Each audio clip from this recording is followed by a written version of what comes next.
மலரைத்தானே நான் பறித்தது, கைமுள்ளின் மீது ஏன் விழுந்தது?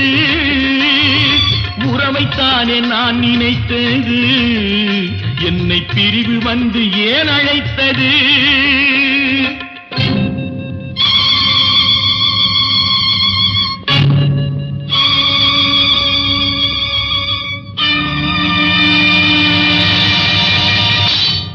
எழுதுங்கள் என் கல்லறையில் அவள் இரக்கமில்லாதவள் என்று, பாடுங்கள் என் கல்லறையில் இவன் பைத்தியக்காரன் என்று. கண்கள் தீட்டும் காதல் என்பது அது கண்ணில் நீரை வரவழைப்பது, பெண்கள் காட்டும் அன்பு என்பது நம்மை பித்தனாக்கி அலைய வைப்பது.